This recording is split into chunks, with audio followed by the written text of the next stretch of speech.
हाय दोस्तों। पिछले कुछ वीडियोस के अंदर हमने मटेरियल्स के बारे में बात की जो भी मशीन के अंदर यूज होंगे। इसके बाद मैं आपको मशीन के बेसिक्स से रिलेटेड क्या डिस्कस करने वाला हूं। हम लोग डिस्कस करेंगे ईएमटी के वो कुछ प्रिंसिपल जो कि मशीन के लिए काफी रेलिवेंट होते हैं। देखो, जैसा मैंने पहले भी बोला है, मशीन की जो सारी वर्किंग है वो सारी वर्किंग ईएमटी के लॉज पे बेस्ड है। तो अगर ईएमटी के लॉज अच्छे से समझ लोगे तो मशीन की वर्किंग में कहीं भी दिक्कत नहीं आने वाली। लेकिन अगर ईएमटी को प्योरली इग्नोर कर दिया जाए तब मशीन की वर्किंग को कभी पकड़ नहीं पाओगे। तो जितने भी बड़े से बड़े कॉन्सेप्ट हैं वो एक्चुअल में बहुत छोटे छोटे कॉन्सेप्ट्स का डेवलप्ड फॉर्म है।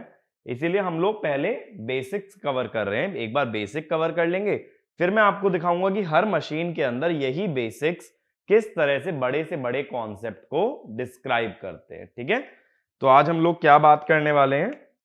हम बेसिक लॉज ऑफ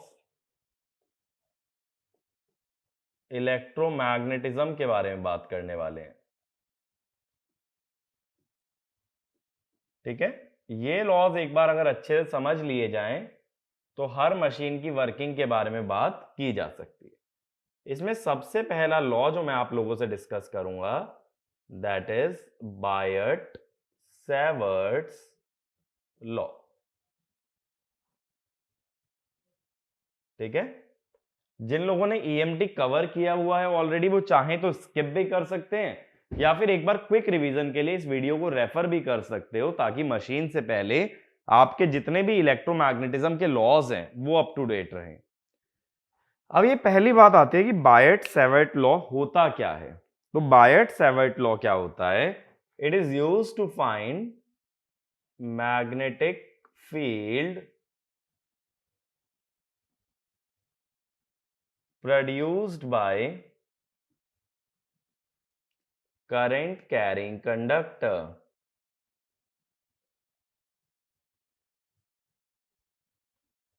अब देखो, बायट और सेवर्ट जो थे ना, दो साइंटिस्ट थे।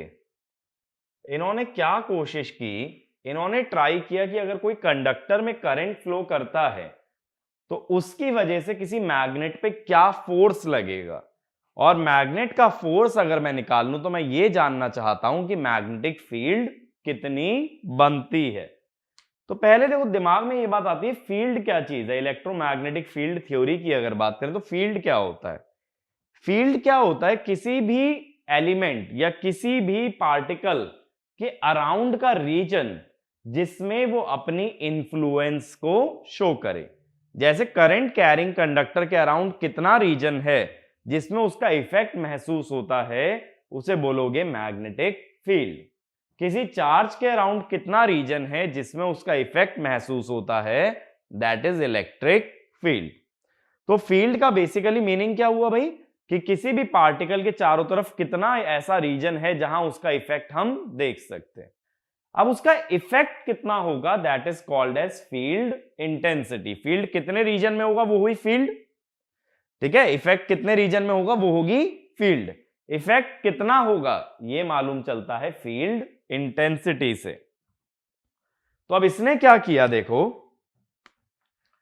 एक करंट कैरिंग कंडक्टर ले लिया। मान लो ये एक वायर है, एक करंट कैरिंग वायर ले लिया,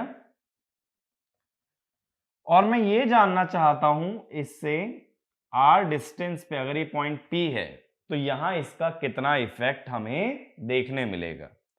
तो उसने क्या बोला कि मान लो करंट ऐसे फ्लो कर रहा है आई ऊपर की तरफ, तो इसके अंदर एक छोटा सा एलिमेंट ले लो जिसकी लेंथ हो डीएल। अब देखो, हमेशा ये ध्यान रखना कि करंट जो होता है ना आई, I is a scalar quantity, लेकिन फिर भी मुझे करंट की डायरेक्शन का यूज करना है जब मैं मैग्नेटिक फील्ड निकाल रहा हूं। माना कि करंट एक स्केलर क्वांटिटी है, लेकिन इसकी डायरेक्शन का यूज कैसे करें, उसके लिए हमने क्या किया, उसके लिए हमने डिफाइन किया एक करंट एलिमेंट। करंट एलिमेंट लिखा गया आई डीएल। तो ये जो डीएल था ना, मैंने इसको वेक्टर बना दिया। रेदर देन कि मैं सिर्फ करंट लेता, मैंने क्या ले लिया एक्चुअल में, आई डी एल। क्योंकि करंट को वेक्टर नहीं बना सकता बट वेक्टर लेंथ को बनाया जा सकता है, तो वेक्टर साइन किस पे लगा दिया, डीएल पे। अब बात है वेक्टर का तो मैग्नीट्यूड डायरेक्शन दोनों होता है, तो डीएल का डायरेक्शन क्या है, DL vector has same direction as current. ठीक है, आई माना कि एक स्केलार क्वांटिटी है लेकिन उसकी डायरेक्शन को किसके अंदर यूज कर लिया गया है, डीएल के अंदर, तो वो बन गया डीएल वेक्टर। अब इसकी वजह से, ये छोटे से एलिमेंट की वजह से यहां पे जो फ्लक्स, सॉरी यहां पे जो फील्ड इंटेंसिटी प्रोड्यूस हुई दैट इज डीएच। तो डीएच क्या हुआ, magnetic field intensity, magnetic field intensity due to IDL. ठीक है, इसकी वजह से जो भी मैग्नेटिक फील्ड बनेगी उसको हमने बोल दिया डीएच। अब समझने में ये आया कि जो डीएच है, अब मान लो ये डिस्टेंस है, लेट अस से एक्स बोल देता हूं, ये जो डीएच है ऐसा एक्सपेरिमेंट्स में देखा गया ये 1/x² के प्रोपोर्शनल था। फिर ये देखा गया कि ये जो x की डायरेक्शन होता है ऐसे है ना, x एलिमेंट से p की तरफ है x और आईडीएल है ऊपर की तरफ। अब सपोज ये एंगल है फाई, अगर ये एंगल है फाई तो दूसरी चीज देखी गई कि this dH is proportional to I D L sine phi. ठीक है, फाई क्या है, करंट एलिमेंट की डायरेक्शन और उससे निकलने वाले डिस्टेंस की डायरेक्शन के बीच का एंगल। अगर करंट एलिमेंट ऊपर की तरफ है और डिस्टेंस सीधे हाथ पे पड़ रहा है, दोनों के बीच का एंगल है फाई। तो एक काम मैं करता हूं, देखो डीएल मैं इधर लिख देता हूं, फाई ये वाला एंगल है। ठीक है, फाई ये वाला एंगल है और ये जो लाइन जा रही है इसका डिस्टेंस है x। तो अब बायट सेवर्ट ने क्या बोला कि ये जो डीएच है इसको ऐसे लिख लो, proportional to I D L sine phi over x²। Proportionality sign हटा के कांस्टेंट लगा दिया गया, I D L sine phi by x²। अब ये प्रोपोर्शनैलिटी कांस्टेंट निकल के आया mu by 4 pi, where mu मैंने पहले भी बताया था मटेरियल में, mu is permeability of medium और म्यू की वैल्यू कितनी होती है, mu not mu R. Mu not क्या था, फ्री स्पेस परमिएबिलिटी, और ये कितनी आती है 4 पाई इंटू 10⁻⁻7 हेनरी पर मीटर। अब ये एक छोटे एलिमेंट की वजह से हमारे पास फील्ड इंटेंसिटी आ गई, H को हम लोग बोलते हैं मैग्नेटिक फील्ड इंटेंसिटी। तो H अगर ओवरऑल चाहिए तो उसको इंटीग्रेट करके निकाला जाएगा, mu not mu R by 4 pi I D L sine phi by x²। तो ये होता है हमारा बायट सेवर्ट लॉ। तो बायट सेवर्ट लॉ कर क्या रहा है, किसी भी करंट कैरिंग कंडक्टर की मदद से बनने वाली मैग्नेटिक फील्ड इंटेंसिटी कैलकुलेट कर रहा है। अब इसके अंदर समझने वाली टर्म्स कौन कौन सी आ रही हैं, एक तो करंट एलिमेंट। करंट एलिमेंट की यूनिट क्या होगी भाई, जब करंट इनटू लेंथ कर रहा है तो इसकी यूनिट होती है एम्पियर मीटर। इसके बाद H की यूनिट क्या होती है, H की यूनिट होती है एम्पियर पर मीटर। ठीक है, H की यूनिट है एम्पियर पर मीटर। ये बात क्लियर हुई। तो अब इसके बाद एक पॉइंट लिखना, Biot Savart law describes the magnetic field intensity Biot-Savart law describes magnetic field intensity produced by a current element, ठीक है, ये वाला लॉ समझ आया। अब इसके अंदर देखो एक और चीज तुम्हें समझनी है, that is your right hand thumb rule. उस पे मैं आता हूं।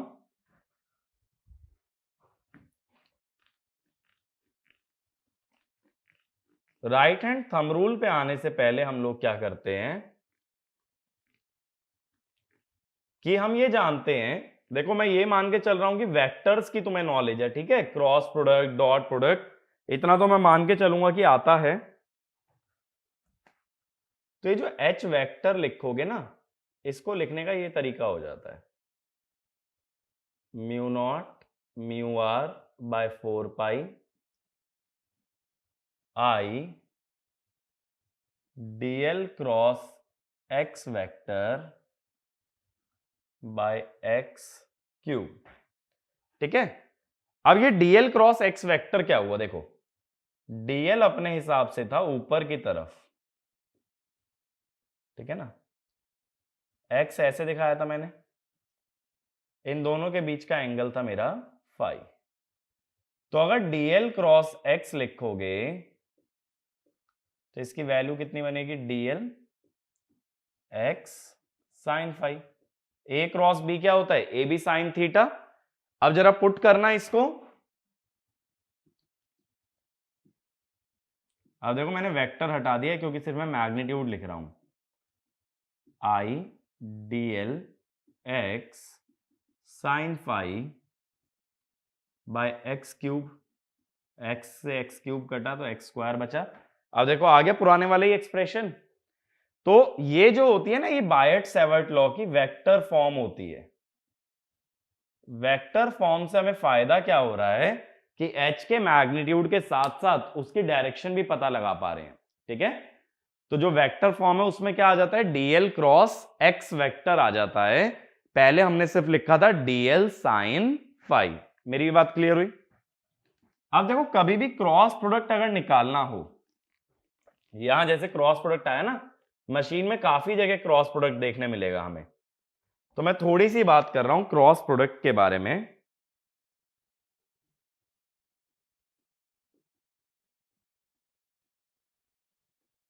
क्रॉस प्रोडक्ट देखो जब कभी दो वेक्टर्स का लिया जाए, A vector cross B vector, it is A B sine theta N cap, where theta angle between A vector and B vector. अब देखो एक एग्जांपल देखते हैं। मान लो एक 2 डायमेंशनल प्लेन मैंने बना लिया,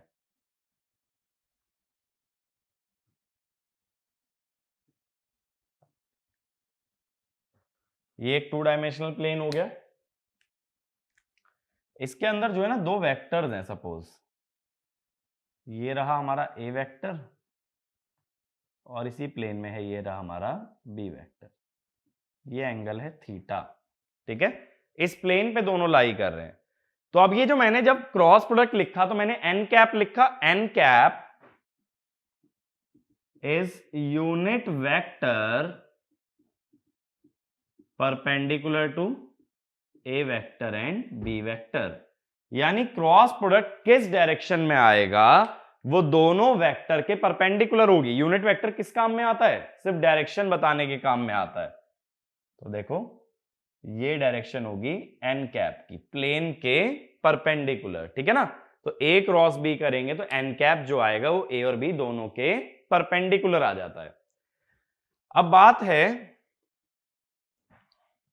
एक्चुअल में ना, ये एक काम करना, इसमें ये चीज चेंज कर लेना, ए बी, ठीक है। अभी आता हूं इस चीज पे।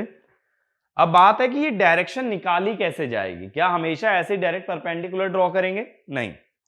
इसके लिए हम यूज करते हैं something called as right hand thumb rule, ठीक है। अब ये राइट हैंड थंब रूल क्या होता है, देखो,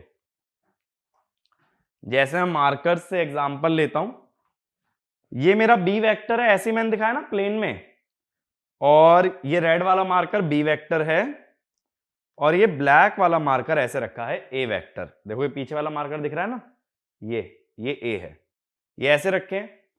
अब सबसे पहले क्या करना, आप सीधा हाथ लेंगे, उसको ए की डायरेक्शन में कर लो अपनी उंगलियों को, उंगलियां किस तरफ, ए की तरफ।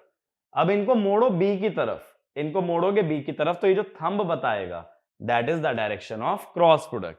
ठीक है, तो फिर से समझा रहा हूं, ब्लैक वाला मार्कर है ए, रेड वाला मार्कर है बी, उंगलियां ब्लैक की तरफ करके रेड की तरफ मोड़ो, तो ये जो थंब है that is your cross product.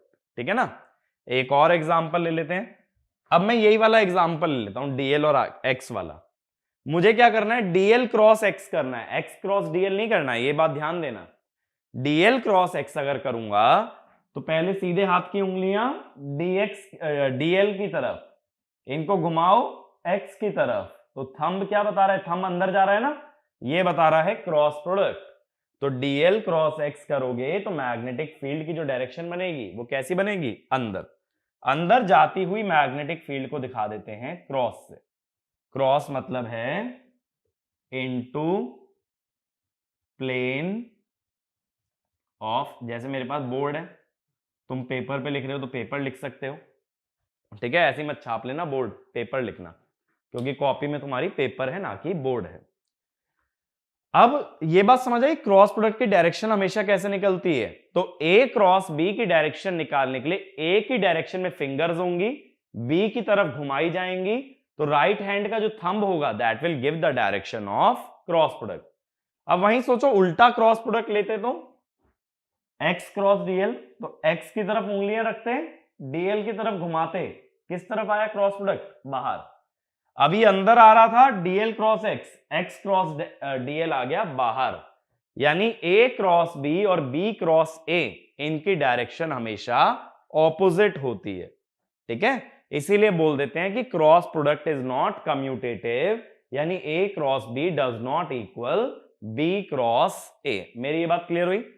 तो मैग्नेटिक फील्ड की डायरेक्शन कैसे निकालोगे, डीएल क्रॉस एक्स से। लेकिन इसका आसान तरीका जो बताया बायट सेवर्ट ने, आसान तरीका क्या बताया, जिस डायरेक्शन में करंट जा रहा है उसमें थंब कर लो, करंट की डायरेक्शन में थंब कर लिया, अब उंगलियों को घुमाओ, वही डायरेक्शन होगी मैग्नेटिक फील्ड की। इधर मेरी उंगलियां अंदर जा रही है ना, तो अंदर की तरफ अगर उंगलियां जा रही हैं तो मैग्नेटिक फील्ड भी अंदर होगी। ठीक है, ये बात समझ आई। दूसरा पॉइंट, तो ये लिखना, if right hand thumb is kept in the direction of current, if right hand thumb is kept in the direction of current, then curling of fingers gives the direction, curling of fingers gives the direction of magnetic field, curling of finger gives the direction of magnetic field। ठीक है, अब देखो मैंने दो चीजें बताई हैं यहां पे, क्रॉस प्रोडक्ट की डायरेक्शन निकालना, उसके लिए राइट हैंड थंब रूल, और मैग्नेटिक फील्ड की डायरेक्शन निकालने के लिए करंट की डायरेक्शन में थंब और उंगलियों की डायरेक्शन में मैग्नेटिक फील्ड। अब देखो बहुत बार ऐसा केस एनकाउंटर करोगे कि मान लो ये करंट है, डॉट का मतलब होता है coming out of the plane, तो बोर्ड से बाहर आ रहा है, बोर्ड से बाहर आ रहा है माने करंट कैसे है, इस तरह, तुम्हारी तरफ आ रहा है मेरी तरफ से। ठीक है, ऐसे आ रहा है करंट, करंट ऐसे आ रहा है, मैग्नेटिक फील्ड चाहिए, तो पहले करंट की डायरेक्शन में अंगूठा लगा लो, ये आ गया। फिर उंगलियां जब घूमेंगी, उंगलियां कैसे घूम रही है चेक करो, क्लॉकवाइज या एंटी क्लॉकवाइज। उंगलियां जब घूमेंगी तो वो डायरेक्शन होती है मैग्नेटिक फील्ड की। उंगलियां किस तरफ घूम रही है भाई, उंगलियां कुछ इस तरह से घूम रही हैं, अगर मैं बोर्ड पे दिखाऊं कुछ इस टाइप से, इधर से ऊपर जा रही हैं और वापस नीचे आ रही हैं। फिर से देखो, उंगलियां इधर से ऊपर गई और इधर से नीचे आ गई।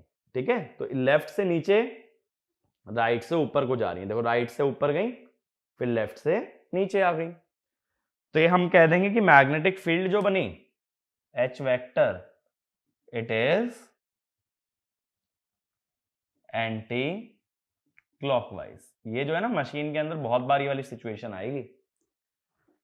अब ऐसे ही सोचो, अगर करंट बाहर आने की जगह अंदर जा रहा होता, ठीक है, करंट अगर अंदर होता यानी तुम्हारी तरफ से मेरी तरफ, तब क्या करते? तब हम करंट की डायरेक्शन में अंगूठा रखते इस तरफ।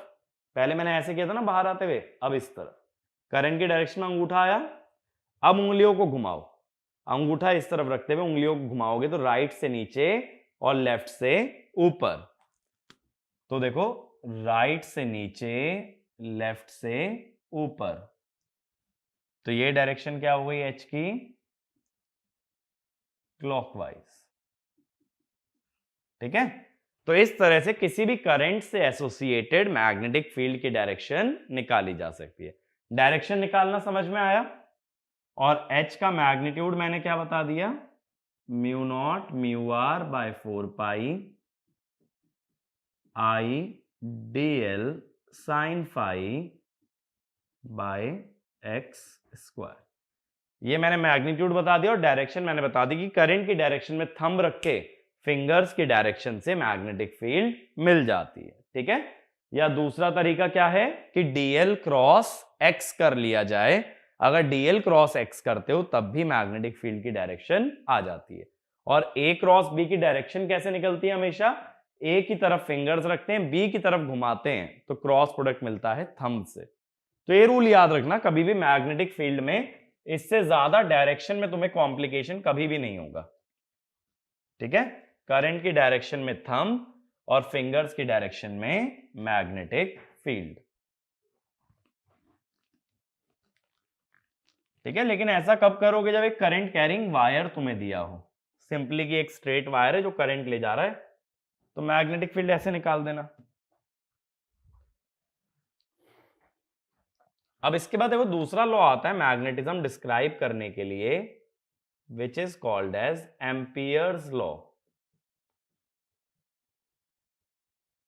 एम्पियर्स लॉ क्या कहता है कि line integral of magnetic field intensity along a close loop, close loop का सर्कल ये क्लोज लूप बता रहा है ना, is equal to current enclose. जैसे गॉस लॉ होता है ना, ऐसे एम्पियर लॉ होता है।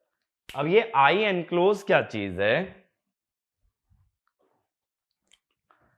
आई एनक्लोज्ड का मतलब है current passing through the loop. अब इसका मीनिंग समझना, ये लॉ अप्लाई कैसे होता है। अगेन फिर से देखो, एक प्लेन ले रहा हूं,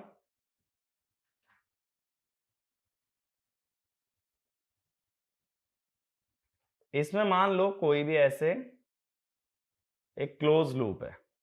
ठीक है, ये है अपनी एक क्लोज लूप।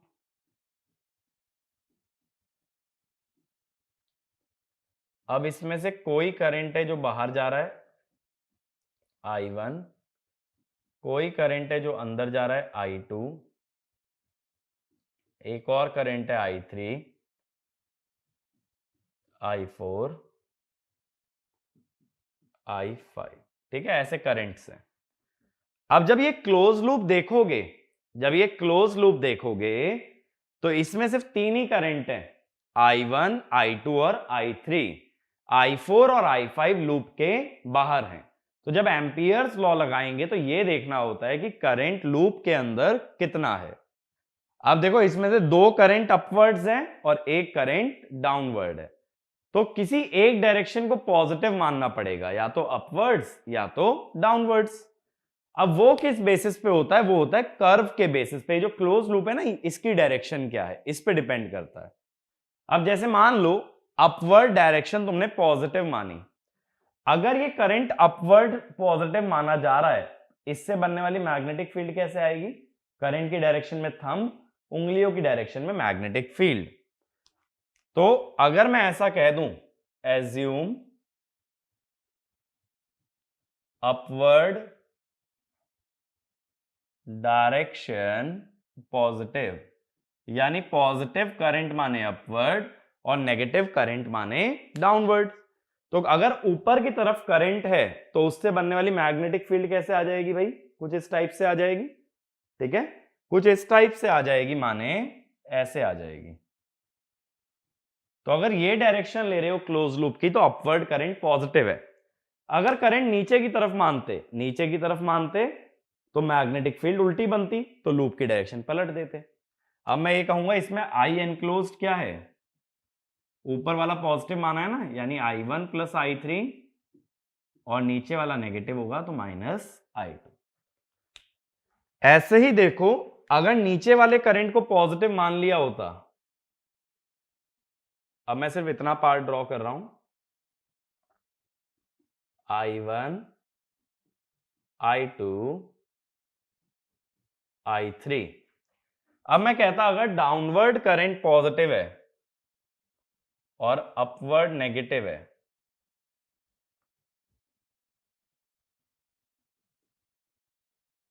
तब हम क्या करते? डाउनवर्ड करंट पॉजिटिव है, इससे बनने वाली मैग्नेटिक फील्ड ऐसे आती, राइट से आगे लेफ्ट से पीछे, तो राइट से आगे लेफ्ट से पीछे। तब मैं बोल देता कि करंट एनक्लोज कितना होगा? I2 minus I1 plus I3। ठीक है, तो करंट एनक्लोज किस डायरेक्शन में लेना है वो डिपेंड करता है क्लोज लूप के डायरेक्शन पे।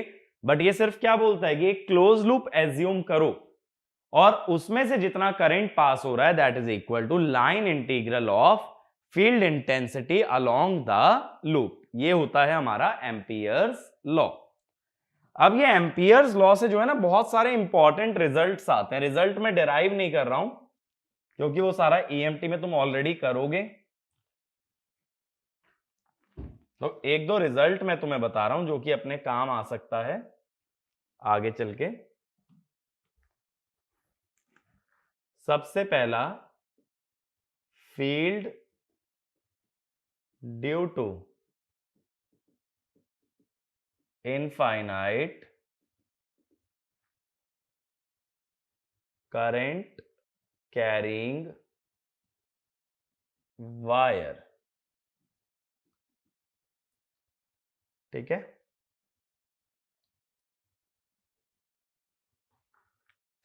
अब ये करंट कैरिंग वायर है जिसकी लेंथ इनफाइनाइट है। अब इसकी पहले मैग्नेटिक फील्ड की डायरेक्शन बताओ। करंट ऊपर है तो मैग्नेटिक फील्ड कैसे बनेगी? मैग्नेटिक फील्ड कुछ इस टाइप से बनानी पड़ेगी, इस तरह से। ऐसी आ रही है ना, आगे से तो राइट में जा रही है और पीछे से लेफ्ट में आ रही है। तो इससे r डिस्टेंस पे मैग्नेटिक फील्ड का फॉर्मूला क्या होता है? I/4πr। ठीक है ना, ये h का फॉर्मूला होता है। इसके अलावा देखो मशीन के अंदर बाकी भी चीजें वैसे तो पढ़ सकते हो, बट वो ईएमटी के स्कोप में, जैसे सर्कुलर लूप से क्या होगा, जैसे कि, और इसके बाद ना एक और कवर कर लेते हैं जो इंपॉर्टेंट है, that is your second solenoid. अब सोलेनॉइड क्या होता है? अगर कॉइल बनाई जाए, कॉइल क्या होती है? जो कि सर्कुलर टर्न से बनती है, लगातार सर्कुलर टर्न करते जाओ तो एक कॉइल होती है। अब उस कॉइल में मल्टीपल नंबर ऑफ टर्न्स होते हैं and that is called as solenoid. तो सोलेनॉइड को दिखा कैसे देते हैं? देखो इस टाइप से, इस टाइप से किसी भी सोलेनॉइड को दिखा देते हैं। एक्चुअल में टर्न्स इतने फैले हुए नहीं होते हैं, सारे टर्न्स एकदम पास पास होते हैं, ठीक है, एकदम टाइटली बाउंड। तो जैसा देखा भी होगा ना कभी ऐसा तो एक्सपेरिमेंट किया होगा, एक निडल को बचपन में मैग्नेटाइज करते थे, एक कॉइल बनी हुई आती थी कॉपर की, वही कॉइल है, वही सोलेनॉइड है। अब मान लो ये करंट आई कैरी कर रहा है, तो करंट ऐसे जा रहा है ना, ये करंट इस कॉइल में फ्लो कर रहा है। अब इसकी वजह से मैग्नेटिक फील्ड कैसे होगी? देखो जो अंदर की तरफ वायर है वो करंट को ले जा रही है ऊपर और बाहर वाली वायर ला रही है नीचे। यानी एक्चुअल में ना ये कॉइल ऐसे है, देखो इस तरह से कि ये करंट ऊपर ले जा रही है और आगे वाली कॉइल करंट, आगे वाला कंडक्टर करंट नीचे ला रहा है। ठीक है, ये कॉइल ऐसे हमने बना रखी है, इस तरह से बना रहा हूं तो देखो पीछे से करंट ऊपर जा रहा है, आगे से करंट नीचे आ रहा है, इस तरह से चल रहा है। कभी भी करंट लूप में फ्लो करे तो क्या करते हैं मैग्नेटिक फील्ड निकालने के लिए कि अब करंट की डायरेक्शन में फिंगर कर लो, फिंगर्स को घुमा लो करंट की डायरेक्शन में। देखो ऐसे कह रहा हूं ना, पीछे से ऊपर आगे से नीचे, पीछे से ऊपर आगे से नीचे, तो फिंगर कैसे घुमाओगे, इधर से ऊपर आगे से नीचे। तो ये जो डायरेक्शन आई थंब से, ये हुई मैग्नेटिक फील्ड। मैंने बोला देखो अगर स्ट्रेट वायर है तो मैग्नेटिक फील्ड करंट की डायरेक्शन में थंब, मैग्नेटिक फील्ड आती है फिंगर से। सर्कुलर वायर है तो करंट की डायरेक्शन में फिंगर, मैग्नेटिक फील्ड आती है थंब से। दोनों चीजें समझ आ रही हैं? दो चीजें हो रही हैं यहां पे, करंट की डायरेक्शन में फिंगर तो थंब से आएगी फील्ड, करंट की डायरेक्शन में थंब तो फिंगर से आएगी फील्ड। तो अब इसकी मैग्नेटिक फील्ड कैसे हो जाएगी भाई, कुछ इस टाइप से हो जाएगी, H ऐसे मान लो। ठीक है ना, इसी तरह आ रहा है, फिर से समझा रहा हूं।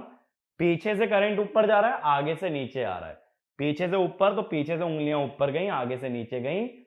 करंट की डायरेक्शन में फिंगर्स को रखो तो थंब से क्या मिल रही है, मैग्नेटिक फील्ड। अब एम्पियर्स लॉ लगाने के लिए क्लोज लूप लेना पड़ता है।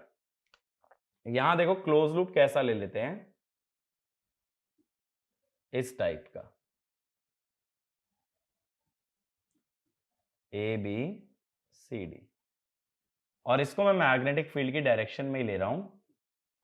ज्यादातर ना क्लोज लूप की डायरेक्शन मैग्नेटिक फील्ड की डायरेक्शन ही होती है। अब हम लोग क्या कहते हैं, integral H dot D L close loop पे इस इंटीग्रेशन को 4 पार्ट में तोड़ सकते हो।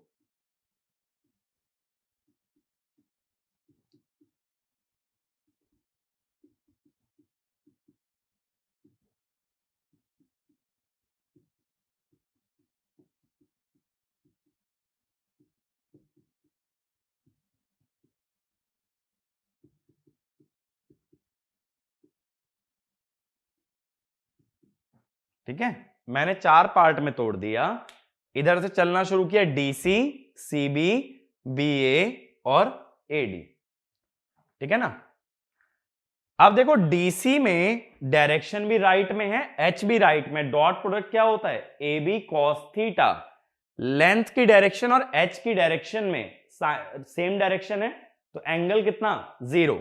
तो डीसी में एच डॉट डीएल हो जाएगा एच डी एल कॉस 0। बात समझ आई? ए डॉट बी होता है ए बी कॉस थीटा, तो एच डॉट डी एल होगा एच डी एल कॉस 0, क्योंकि दोनों की डायरेक्शन है सेम। अब देखो एच राइट में है, बीसी अपवर्ड्स है। अगर बीसी अपवर्ड्स है तो राइट और अपवर्ड्स कितना एंगल है, 90। कॉस 90 क्या होगा, 0। तो ये वाला H dot D L CB वाला आएगा 0। ठीक है, ये बनेगा इक्वल टू 0, क्योंकि डॉट प्रोडक्ट 90 डिग्री के दो वेक्टर्स का 0 आता है ना। फिर बी ए, अब हम ये मानते हैं कि सोलेनॉइड की मैग्नेटिक फील्ड अंदर है, उसके बाहर नहीं है। तो सोलेनॉइड के बाहर मैग्नेटिक फील्ड ही अगर 0 मान लें तो बी ए में क्या आएगा, दिस विल ऑल्सो बी 0। ठीक है, तो सोलेनॉइड की मैग्नेटिक फील्ड उसके अंदर रहेगी, उसके बाहर मैग्नेटिक फील्ड क्या हो जाएगी, 0।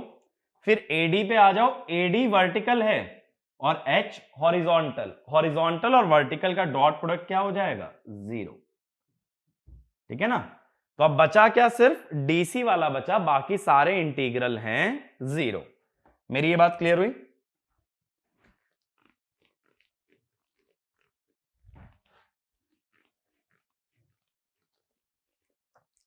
अब इसको हम लोग क्या कह देते हैं कि क्लोज लूप इंटीग्रल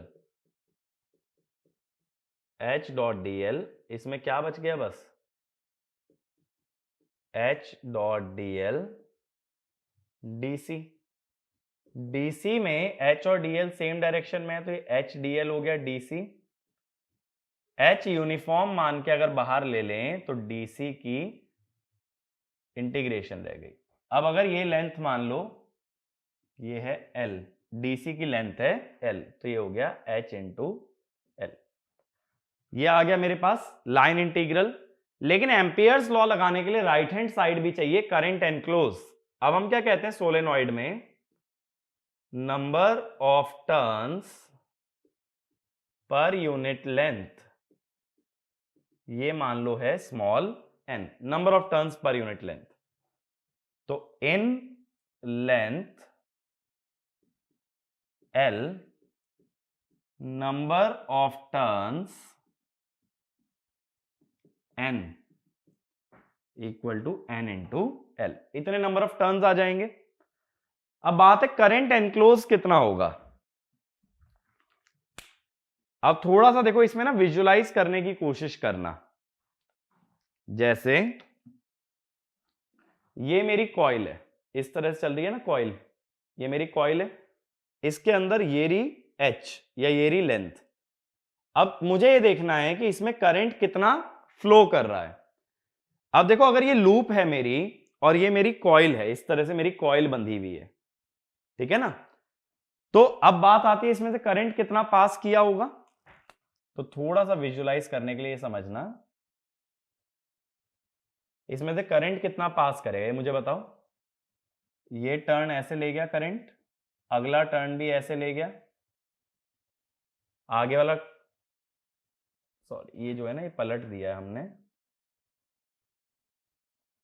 ये एक्चुअल में ऊपर, ये नीचे, ये ऊपर आगे वाला नीचे, ये ऊपर आगे वाला नीचे, ऊपर नीचे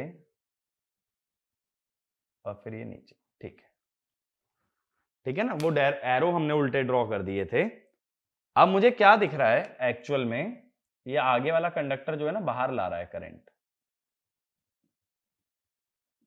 ऐसे मैंने बोला कि L लेंथ में कितने कंडक्टर या कितने टर्न्स लाई कर रहे हैं, NL लाई कर रहे हैं, और हर कोई करंट I लेके आ रहा है।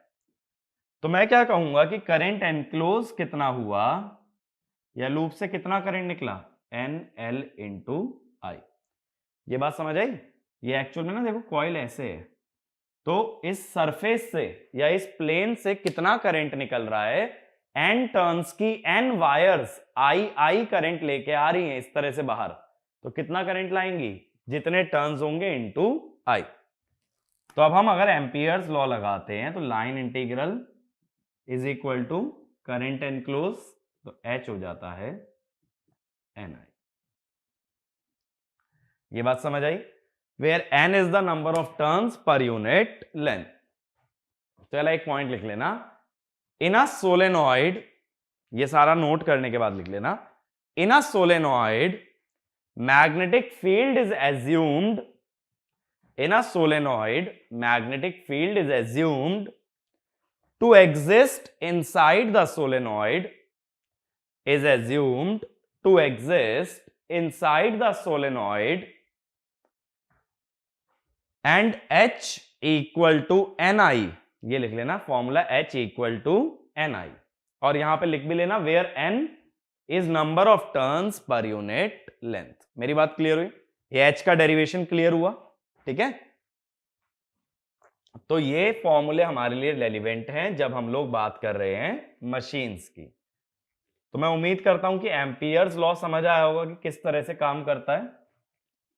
एम्पियर्स लॉ में ज्यादा कुछ नहीं याद करना है, इसका स्टेटमेंट याद करना है कि H dot D L equal to current enclose, और दो फॉर्मूले याद कर लो, एक स्ट्रेट कंडक्टर का और एक सोलेनॉइड का। बाकी जितने भी फॉर्मूले यूजफुल हैं गेट एग्जाम के लिए या किसी भी एग्जाम के लिए, वो तुम्हारे EMT के सिलेबस में कवर हो जाएंगे, ठीक है। अभी मशीन्स के रिगार्डिंग हम लोग बात कर रहे हैं। अब देखो, अब हम लोग नेक्स्ट टॉपिक पे आते हैं। ये तो हुए मैग्नेटिज्म के लॉज। अब हम बात करेंगे इलेक्ट्रोमैग्नेटिक इंडक्शन की।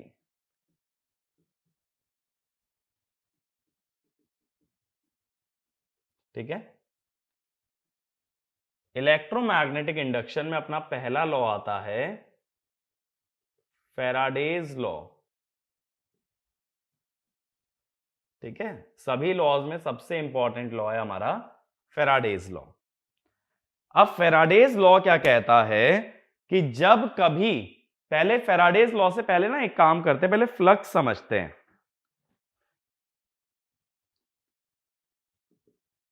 फ्लक्स का मतलब होता है फ्लो। जैसे एक पाइप ले लो, पाइप में से पानी फ्लो करेगा तो भी उसे फ्लक्स कह सकते हो।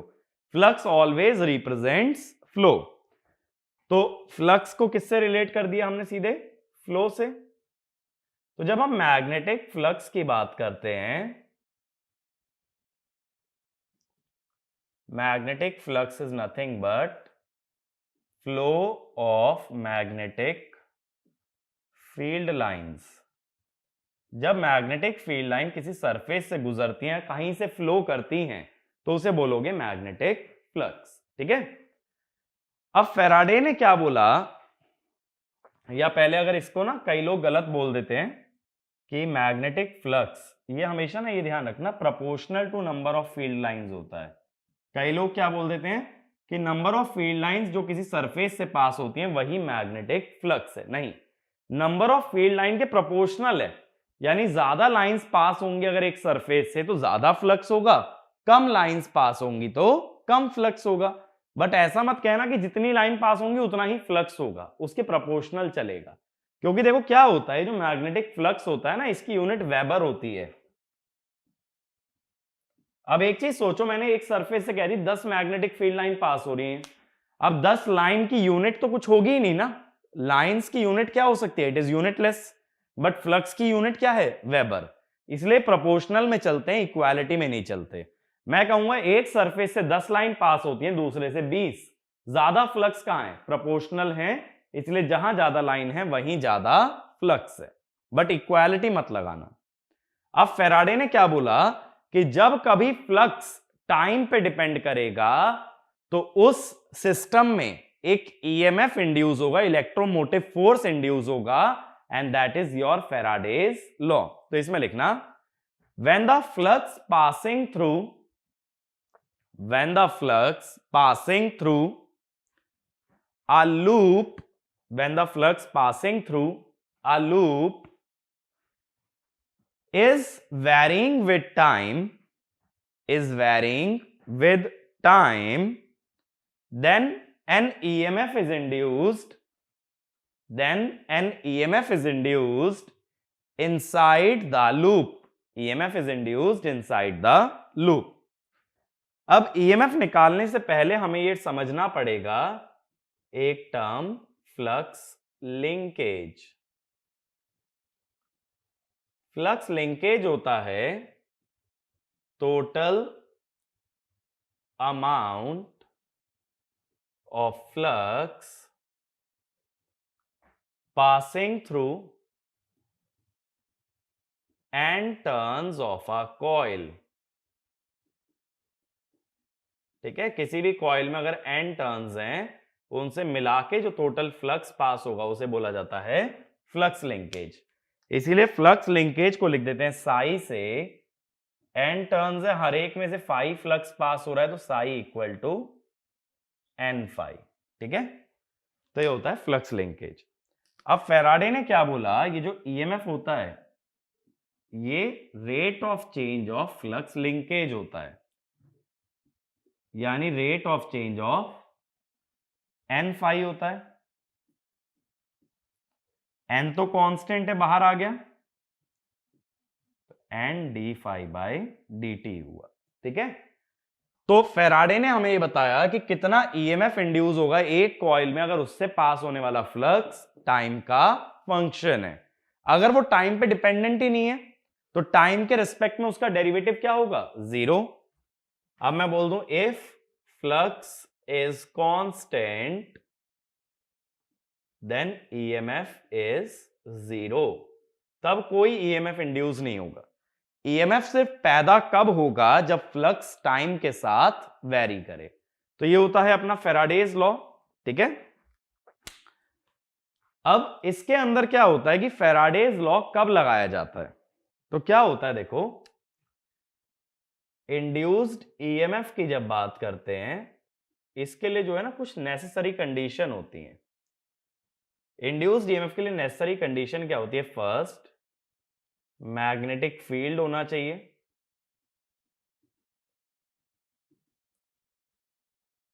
दूसरा होना चाहिए एक सेट ऑफ कंडक्टर्स जैसे कोई कॉइल हो, एक पर्टिकुलर कंडक्टर हो, क्योंकि ईएमएफ तो प्रोड्यूस कराना ना, ईएमएफ कंडक्टर में ही आने वाला है, तो इसके लिए कंडक्टर तो चाहिए ईएमएफ बनाने के लिए। और तीसरी कंडीशन होती है रिलेटिव वेरिएशन, कि किसी ना किसी तरह का सिस्टम के अंदर वेरिएशन होना चाहिए। अब वेरिएशन कैसे होता है? Space variation. स्पेस वेरिएशन का मतलब होता है मोशन, या फिर टाइम वेरिएशन, कि टाइम के साथ कोई चीज चेंज हो रही है। तो जब तक वेरिएशन नहीं आएगा तब तक तुम्हारा ईएमएफ इंड्यूस नहीं होगा।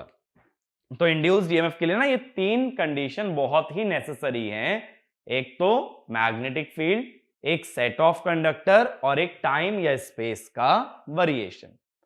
अब देखो फैराडेज लॉ क्या करता है, ये हमें ये तो बता देता है कि ईएमएफ कितना इंड्यूस होगा, लेकिन ये उस ईएमएफ की पोलैरिटी नहीं बता पाता। पोलैरिटी यानी कि कहां प्लस लगेगा कहां माइनस लगेगा ये अभी हम नहीं जानते, वो हम लोग पता लगाते हैं लेंज लॉ से। ठीक है, ये यहां तक नोट कर लेना पूरा, फ्लक्स लिंकेज तक, इंड्यूस्ड ईएमएफ की कंडीशंस तक। अब मैं लेंज लॉ पे आता हूं।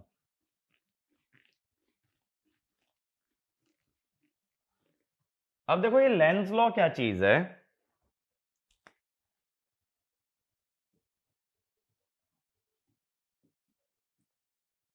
लेंज लॉ ने क्या बोला, induced EMF opposes the cause of induction।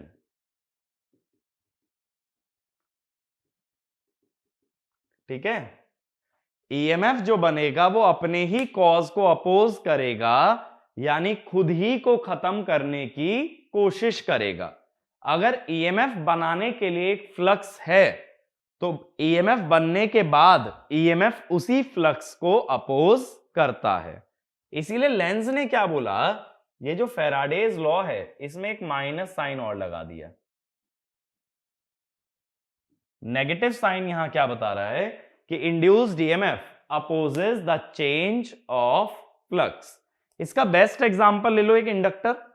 Inductor में क्या बोलते हो, inductor opposes the change of current, क्योंकि जब करंट चेंज होगा तो फ्लक्स चेंज होगा, और यही लेंज लॉ कहता है कि it should oppose the change, तो that is why it opposes the change of current. तो इसमें लिखना the negative sign in Lenz law, the negative sign in Lenz law indicates that the negative sign in Lenz law indicates that induced EMF opposes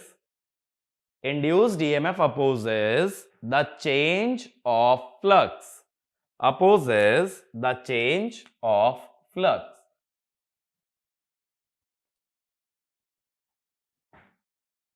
अब देखो क्या करना है हमें, एक एग्जाम्पल से समझते हैं।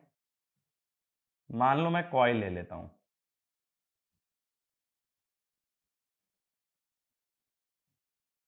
ठीक है, कॉइल एक मैग्नेटिक मटेरियल या फेरो मैग्नेटिक मटेरियल पे बाउंड है। अब इस मटेरियल के अंदर ना एक फ्लक्स आ रहा है, सपोज ये फाई आ रहा है। ठीक है, ये फाई एक्सटर्नल है। अब मैं ये जानना चाहता हूं इसमें बनने वाले ईएमएफ की पोलैरिटी क्या होगी। तो मैं तुम्हें ये बोल दे रहा हूं पहले से ही कि phi external is a function of time. ये टाइम पे डिपेंडेंट है, यानी ये ईएमएफ तो बनाएगा। अब ईएमएफ की पोलैरिटी क्या होगी ये पता लगाने के लिए क्या करना पड़ता है, एक ना यहां रेजिस्टेंस लगा लो। अब मैं क्या कहूंगा कि जब इस कॉइल में करंट फ्लो करेगा तो वो भी अपना फ्लक्स बनाएगा। जब भी कोई करंट फ्लो करता है तो वो मैग्नेटिक फील्ड या मैग्नेटिक फ्लक्स जनरेट करता है, और वो मैग्नेटिक फील्ड ऐसी जनरेट होनी चाहिए जो एक्सटर्नल फील्ड को अपोज करे। तो इसमें लिखना the magnetic field produced by current, the magnetic field produced by current induced in the coil, produced by current induced in the coil should be such that it opposes the external flux.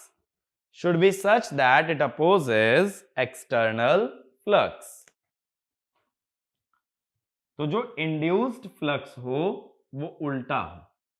ये जो coil flux बनाएगी ना, ये ऊपर की तरफ बनाए, इसको अपोज करने के लिए।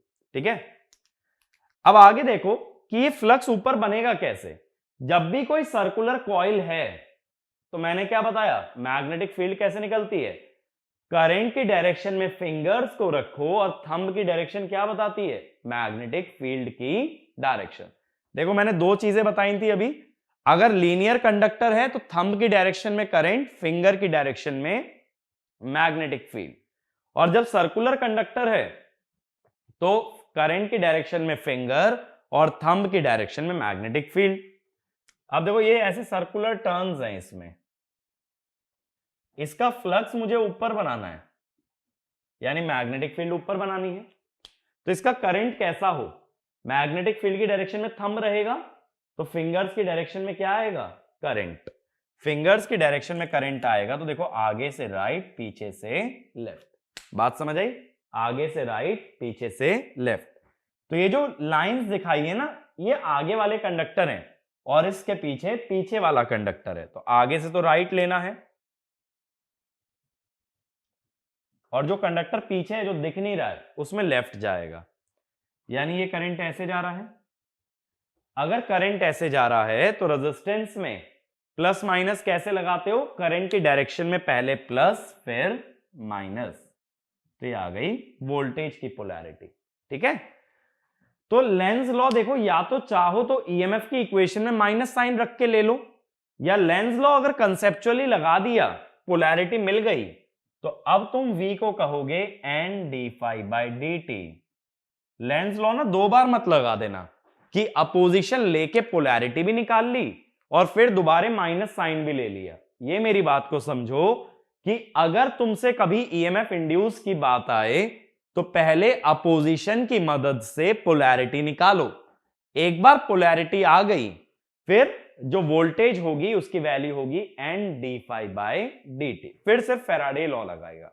तो लेंज लॉ क्या बताता है, लेंज लॉ ईएमएफ की पोलैरिटी बताता है। किस बेसिस पे, कि जो भी एक्सटर्नली अप्लाइड मैग्नेटिक फील्ड होगी उसे अपोज करने के लिए कॉइल में करंट बनेगा। फिर वोल्टेज की पोलैरिटी निकालने के लिए उसके अक्रॉस एक रेजिस्टेंस लगा लो। ये रेजिस्टेंस R जो लगाया ना, ये एक्चुअल नहीं है, ये हाइपोथेटिकल है। ये रेजिस्टेंस सिर्फ करंट की डायरेक्शन से वोल्टेज की डायरेक्शन पता करने के लिए लगाया गया। मेरी बात समझ आई, ठीक है ना। तो एक आध एग्जांपल और समझाता हूं, देखो यही डायरेक्शन वाला।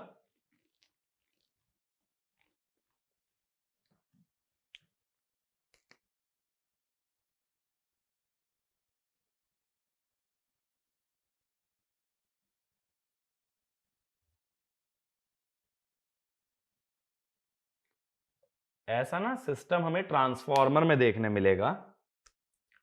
और ये ध्यान रखना, जो भी मैग्नेटिक फील्ड या फ्लक्स होता है ना, वो क्लोज लूप में चलता है। मैग्नेटिक फील्ड कभी भी ओपन लूप नहीं हो सकती, उसको एक क्लोज पाथ पूरा करना जरूरी है। ये एक कॉइल मैंने दे दी तुम्हें,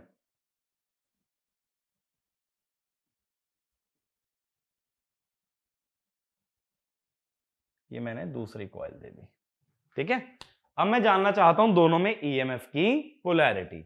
तो क्या करोगे, दोनों में ना एक एक रेजिस्टेंस लगा दो अपनी तरफ से।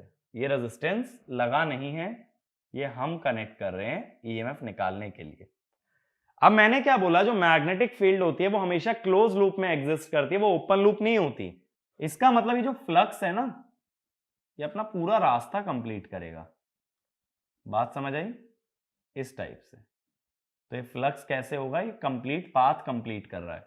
अब दिमाग में ये क्वेश्चन आएगा, भाई यहां कैसे फिर ओपन लूप। यहां मैंने ना सिस्टम का सिर्फ एक हिस्सा दिखाया है। एक्चुअल में जो एक्सटर्नल फ्लक्स है ये पूरा ऐसे जाके अपनी मैग्नेटिक फील्ड पूरी करता है। ठीक है, बट हमने पूरा दिखाया नहीं था, अब मैंने तुम्हें पूरा दिखाया है। तो ये ध्यान रखना, मैग्नेटिक फील्ड लाइन हमेशा क्लोज लूप में होती है, वो कभी ओपन लूप नहीं हो सकती। अब ये फाई हमने शो कर दिया। अब दोनों कॉइल में जो फ्लक्स बने वो उल्टा बने। इस कॉइल में एक्सटर्नल फ्लक्स ऊपर जा रहा है तो इंड्यूस्ड फ्लक्स नीचे आए, इसमें एक्सटर्नल फ्लक्स नीचे जा रहा है तो इंड्यूस्ड फ्लक्स ऊपर आए। ठीक है, अब मुझे इसकी मैग्नेटिक फील्ड नीचे चाहिए। सर्कुलर टर्न में मैग्नेटिक फील्ड किससे आती है? थंब से, तो थंब नीचे चाहिए। थंब नीचे चाहिए तो करंट कैसे? पीछे से राइट और आगे से लेफ्ट।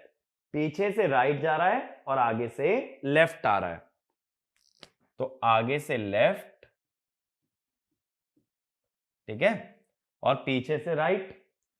अब जब ये आगे से लेफ्ट आया तो ये बन गया प्लस और ये माइनस। ये करंट आया ना, करंट की डायरेक्शन में पहले प्लस फिर माइनस। इसका फ्लक्स मुझे ऊपर चाहिए, इसका फ्लक्स ऊपर चाहिए तो थंब की डायरेक्शन में आएगा ना फ्लक्स, तो आगे से राइट, पीछे से लेफ्ट। आगे से राइट, जो कंडक्टर आगे उससे राइट और पीछे से लेफ्ट। फिर करंट की डायरेक्शन में प्लस माइनस, आ गई ईएमएफ की पोलैरिटी। तो देखो स्टेप्स क्या हुए, स्टेप्स लिख लेना। First point, assume induced flux, assume induced flux in a direction, assume induced flux in a direction opposite to applied flux, in a direction opposite to applied flux. Next point, find current direction, find current direction in the coil, find current direction in the coil based on induced flux, based on induced flux। ठीक है, तीसरा point, connect a resistance across the coil, connect a resistance across the coil and based on current direction, and based on current direction find voltage polarity, based on current direction find voltage polarity। अब इसका next heading डालना, ये Lenz law clear हो गया ना, तो इसका एक पॉइंट और लिख लेना।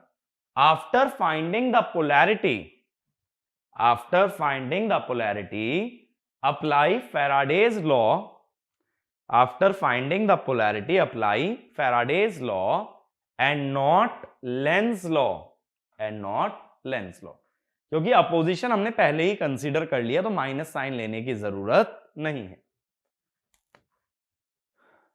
अब इसके बाद नेक्स्ट लिखना types of induced EMF, types of induced EMF. अब इसके अंदर पहला लिखो, पहला इंड्यूस्ड ईएमएफ होता है statically induced EMF और transformer EMF, statically induced EMF और ट्रांसफॉर्मर EMF।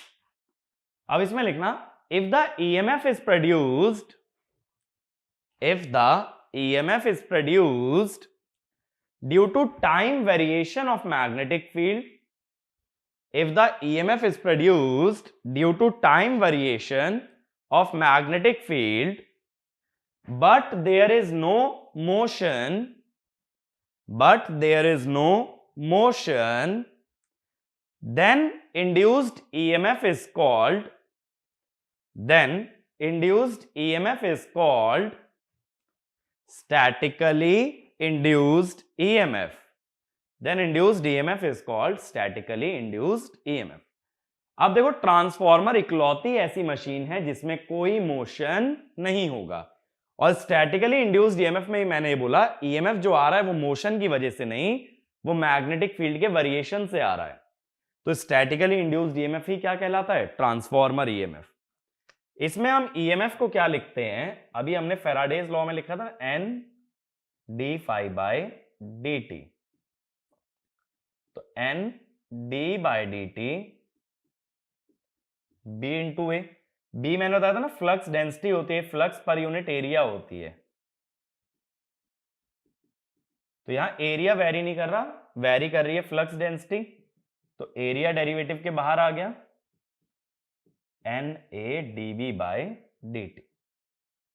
इसी को बोलते हैं ट्रांसफॉर्मर ईएमएफ, जो ईएमएफ बी के वेरिएशन से बने बट उसमें कोई मोशन ना हो, that is your dynamic EMF, sorry static EMF. अगला लिखना दूसरा category, dynamically induced EMF. Second category, dynamically induced EMF. अब इसमें लिखना the EMF produced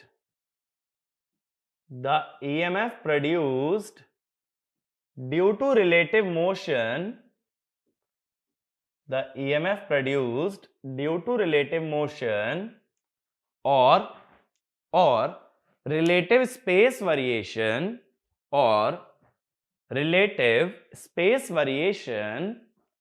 is called dynamically induced EMF. Relative space variation is called dynamically induced EMF। तो EMF फिर से लिखोगे NdΦ/dt, फिर से होगा N into D/dt into BA। इस बार जो है ना B टाइम के साथ वेरी नहीं कर रहा, इस बार एरिया वेरी करेगा, तो ये हो जाएगा NB dA/dt। तो ये हो जाता है डायनामिकली इंड्यूस्ड ईएमएफ। ठीक है, तो ये कहां देखने मिलेगा? रोटेटिंग इलेक्ट्रिकल मशीन्स में। तो ये भी लिख लेना, this EMF is produced in rotating electrical machine.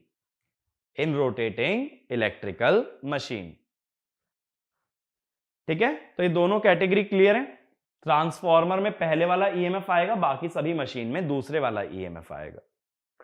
अब इसके बाद लिखना लिमिटेशन ऑफ फैराडेज लॉ। तो इसमें लिखना Faraday's law assumes that the flux passing through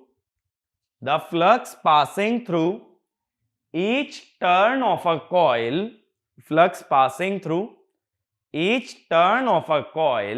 is identical.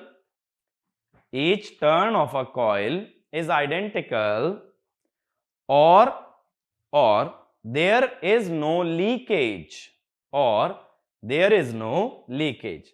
अब इस पॉइंट को समझना, जब मैंने फ्लक्स लिंकेज बताया था तो मैंने बोला था कि फ्लक्स लिंकेज कितना है, N इंटू फाइव। तो मैंने क्या बोला था, N टर्न्स हैं और हर एक टर्न में कितना फ्लक्स पास हो रहा है, 5। लेकिन यही एक एजम्पशन है कि सभी टर्न्स में से बराबर फ्लक्स पास होगा। मान लो पहले टर्न में से 1 वेबर पास हुआ, फिर उसका कुछ हिस्सा बाहर चला गया और अगले टर्न में से सिर्फ 0.9 वेबर पास हुआ, तो फैराडेज लॉ नहीं लग पाएगा।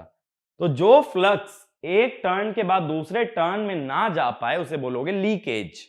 वो लीक कर गया, वो बाहर चला गया।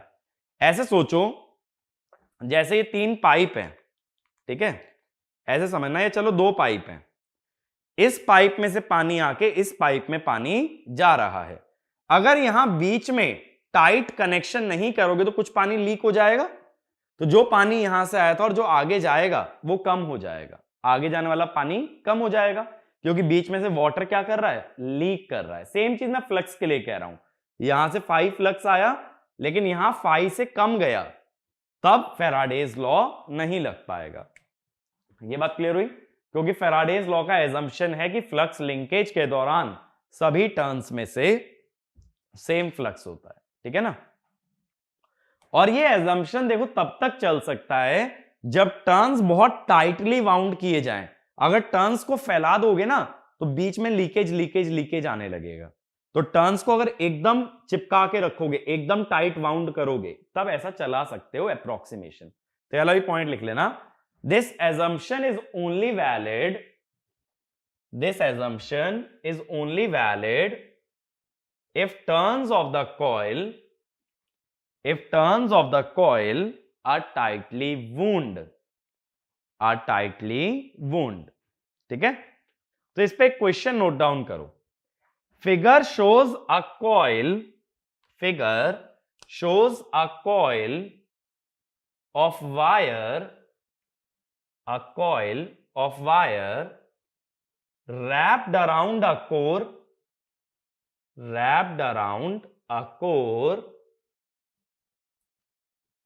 ठीक है.